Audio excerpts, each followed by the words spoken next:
When kids are struggling to make a wedge, we can take them out of their skis and have them practice just in their boots. We can even sit them on the ground and have them practice pointing their toes and moving their legs apart. And we can then put them back in their skis and try it statically as they're coming down. If they're having difficulty, we can go ahead and position them in the wedge so that they can see what it feels like. But sometimes we try all of that and we're still having difficulty. So there's a variety of tools that we can use to also help with this.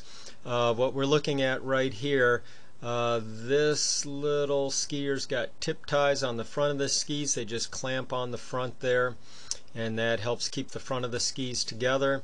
And they have a ski ring up front here so that they can stay forward, keep their hands in the proper position. And then there's a T-bar to help with the control of the speed.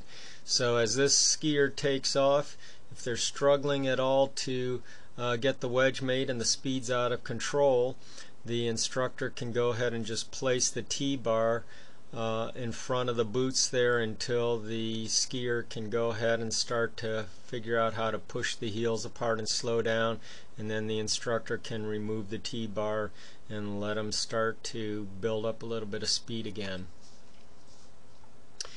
The ski ring, as we'll see here, is actually helping.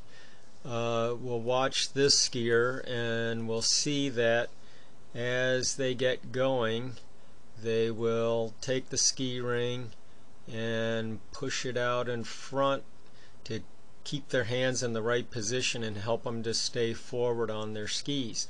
Now if we look back, we'll notice that there's a skier right here who just has their hands by their side. So the ski ring's actually giving the kids something to hold on to so that it helps the hands stay in the right position and keep the weight forward. We'll also see the skier coming up behind over here on the right, and again the hands are down and she's well back on her skis. The other thing a ski ring can do is it's just something else that will keep the kids focused and interested if they're starting to lose a little bit of interest in their lesson. T-bars can also be used out in front, and as you push on one ski, it will allow the skier to turn in that direction and then go straight and push on the other skis. So they can be used for turning. They can also be used behind with some pressure up here on the bar.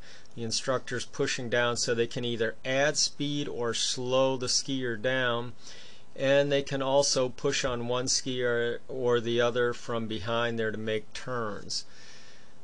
If the skier cannot make a wedge, they can hook them up to the back of their bindings with these two clamps, and it has a pivot point up here. It's just a couple plastic poles with a pivot point in it.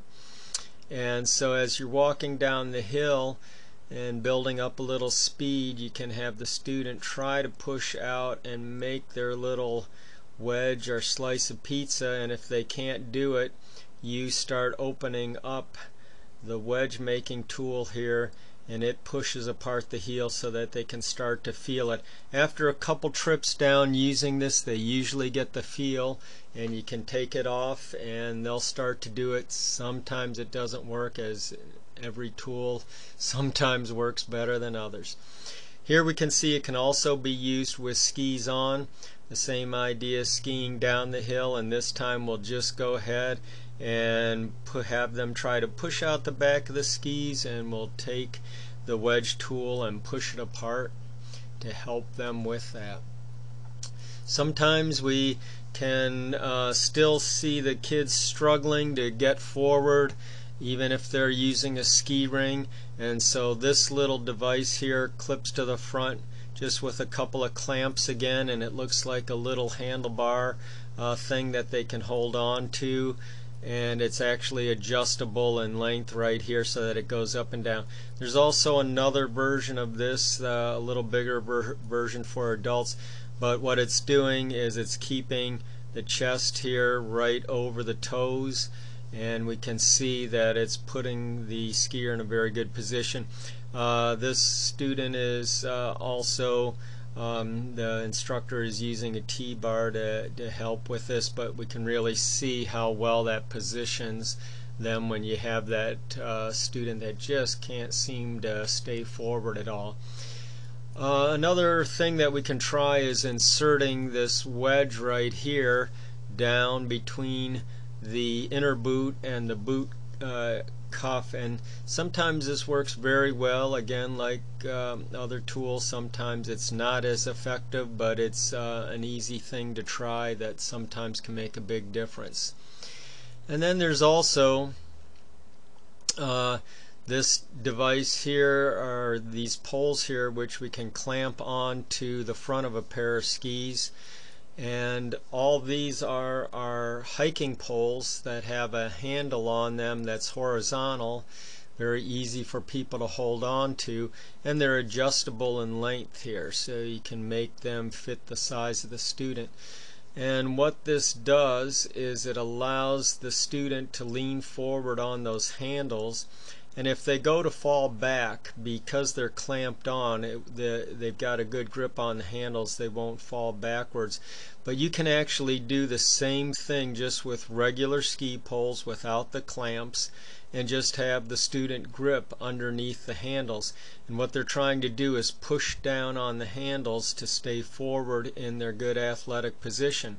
Once they get going with some speed, we'll see that by pushing on one ski, in this case it'll be the right ski, you can push on the toe and push down on the pole, and it'll make a little turn, and then we stand up to go straight. And now we'll push on the left toe and left pole and make a little turn, stand up to go straight, push back on the right pole, stand up to go straight, and then we can come to a stop. So this again is something that you can do with any set of poles, and just have them grip below the grips and put them up there on the tips. These tools can help people get into an athletic position and can help with making the wedges and speed control.